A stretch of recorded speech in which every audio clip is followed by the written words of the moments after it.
Villains have several qualities and strengths, but none can reach the height of meanness and harshness of Vincent Vega. With his calm-looking face, intelligent demeanor, and great quiet attitude, one can never attribute the cruelty of heart to that of Vincent Vega in the blockbuster cinematic movie Pulp Fiction. It all starts on a calm day, after Vincent has taken a new job from his boss, Wallace, to retrieve a briefcase from one of his business associates, Brett. Vincent goes for this mission with a colleague, Jules. Sorry, did I break your concentration? Who has his way with words that you may assume he is the mean one and not Vincent. Well, wait until you see Vincent in action. Upon arriving at the room, with a great and sharp mind, Vincent finds his way to their kitchen and eventually retrieves the briefcase where Brett has kept it. He unlocks it and opens it, confirming the content. However, since the briefcase has been retrieved, one can imagine that Vincent will be merciful enough to release the poor man, who has even been begging for his life following the failed deal with Wallace. But Vincent brings out his gun from behind and shoots Brett repeatedly. By my count, the gunshot that killed Brett shouldn't be less than 10. That's Vincent's first crime, and it is going to be the first of many crimes in this exciting movie. Alright, so this great merciless murder could easily earn Vincent a life imprisonment. But let's see how many counts of life imprisonment Vincent may have on his neck by the end of the movie. He goes to a bar to meet Wallace and deliver the briefcase. Beforehand, Wallace has instructed him to take his trophy wife, Mia, out on a date the next day. This is an idea that doesn't seem like the worst, but after hearing how much Wallace takes his wife as important, he also hears Jules say that Wallace threw a man down a 3-story building just because the man massaged Mia's foot.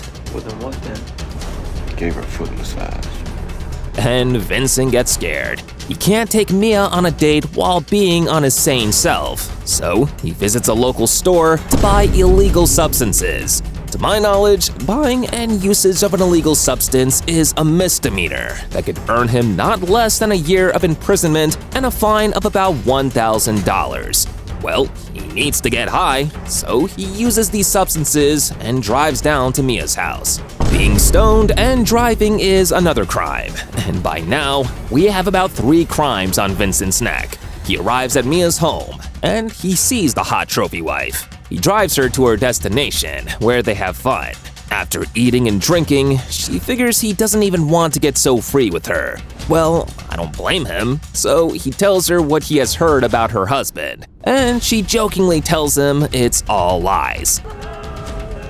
They talk a lot, don't they? They play, joke, and dance, which is a fulfilling night. They return home, and she tries to seduce him. Since he doesn't want to declare his death day yet, he goes to the restroom to calm himself. When he arrives, he realizes Mia has sniffed his drug, thinking it's mild, and she is almost dead. Wait, is Vincent going to get another murder crime on his neck? Oh no, he doesn't want that. He hurriedly drives her to a friend's house for help, and finds out the only solution is to give her an adrenaline shot in her heart to rescue her. He doesn't give it any chance, so he sticks the injection deep into her chest and rescues her. Wow. Yeah, that's unlicensed medical practice, which is punishable by a year of imprisonment and another fine. Can he defend himself that doing that is the only option available to save Mia from dying? Is that an acceptable defense, especially since the procedure is successful? Let me know what you think in the comment section. Vincent, at least, can be saved from Wallace's intense anger, and he is fine with having no issue with Wallace. He rides Mia home, and they both promise to keep the situation a secret. I can keep it secret if you can. You don't need to know nothing about this incident. The scene cuts to Brett's house just after Vincent committed his first crime. He isn't interested in killing another person, so he tries to calm the only person who witnessed Brett's murder, Marvin, down. Unknown to him, another man is hiding in the restroom, and this man comes out to shoot at Vincent. So one key lesson to be learned is that when you're trying to shoot at an evil man like Vincent, you must ensure that you are a great shooter. Because why did this man miss all his shots against Vincent? To make matters worse, the bullet gets exhausted from the man's gun. and Vincent is unscratched. In anger, Vincent takes his gun and shoots the man down. That counts as his second murder in the movie, which should be another life imprisonment, but I think there can really be some defense to avail him of that situation. Can it be called self-defense? Nope, because the man had exhausted his bullets before Vincent retaliated. Can the provocation defense exhaust Vincent from this liability? Because it is obvious he didn't intend to kill another man. Regardless of that, Vincent has just committed his second murder. He has a count of illegal possession of drugs, illegal usage of drugs, driving while being high, and also the crime of unlicensed medical practice on his neck. At this point, he is looking directly at 2 life imprisonment or death penalty, not less than 3 years imprisonment, and fines not less than $3,000. So much for a fine-looking gentleman. Back to the story, Vincent remains pissed at the inexperienced confrontation from the strange man in the restroom. He goes to confront Marvin, asking why Marvin didn't inform them that another man was in the bathroom so he could be alert about it. He is not interested in killing Marvin, so he tells Marvin to follow them into the car, and Jules drives. On their way, Jules keeps insisting that the gunshot by the inexperienced man could have killed them, and it only took a miracle for them to survive that shot. Miracles aren't something a man like Vincent understands. He insists it wasn't a miracle, and the man was just inexperienced. He even insists the gun was bigger than the man. He turns to Marvin, asking him to corroborate what he is saying, and he points the gun at Marvin.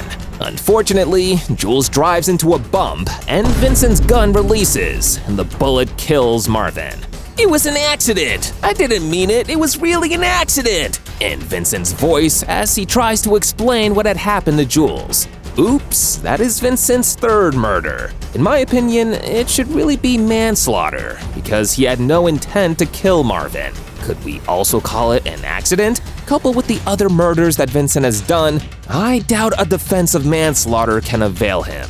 Hence, he has 3 different counts of murder, which could easily be 3 life imprisonment. Jules is pissed. Not only is Marvin dead, but his skull has been splattered around the car, and it is as if they had done a new interior painting for their car, as every window and chair is now red. Driving around like that on the street at 8 in the morning is not even just illegal, but stupid. So they need a solution. Jules comes to Vincent's rescue by calling a friend who lives around, Jimmy. Luckily, Jimmy opens his gates for them, but he gets terrified when he sees the shattered skull. While he allows them to clean up, he calls and tells them that his house isn't a garage for storing dead bodies. He also loves his wife so much that he doesn't want to lose his wife, and if she comes home and sees that body, he will get divorced by the speed of light. So he asks them to clean up before his wife arrives.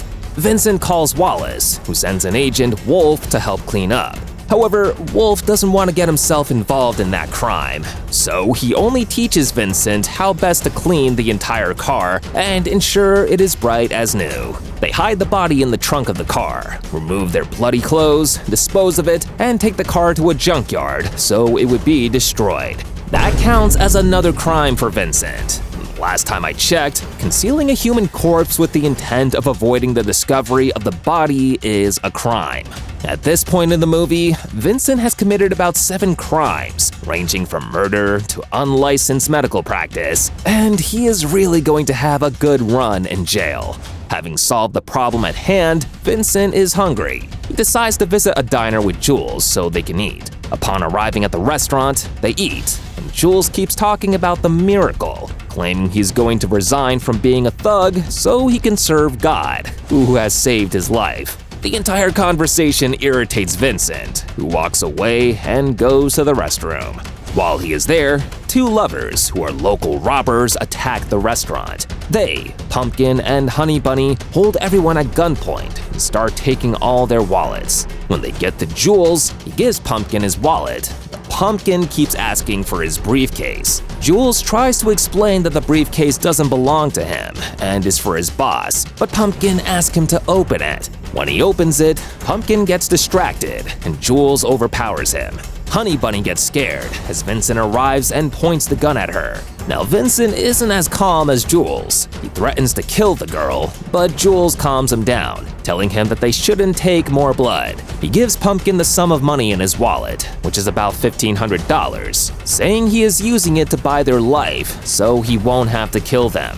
He quotes the Bible, begging Vincent to let go, and they allow the local robbers to leave the restaurant without a scratch. I think every criminal deserves a Jules in their life, because without Jules, we should be counting 2 more murders on Vincent. They leave the restaurant and deliver the briefcase to Wallace. Following the mission to see Mia on a date, Wallace gives Mia another mission to kill Butch. Butch had just double-crossed Wallace by betting a sum of money on himself to win a fight and accidentally killing his opponent. He immediately tells his wife to pack his belongings so they can relocate to a safe place, and they successfully do so.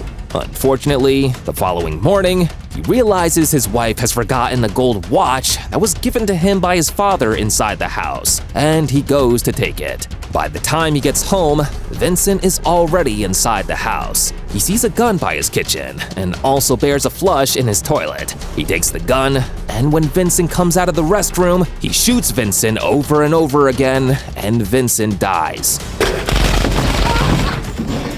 Yep, our criminal character Vincent, who has committed 3 murders, the crime of possessing illegal substances and using illegal substances, driving while high, unlicensed medical practice, and concealing and disposing of a body to conceal a murder, is eventually dead in the bathroom's water closet. Does the punishment of death and the circumstances around Vincent's death pay for his crime fully, or will it be preferable if he is punished by law? Let me know what you think about that in the comment section.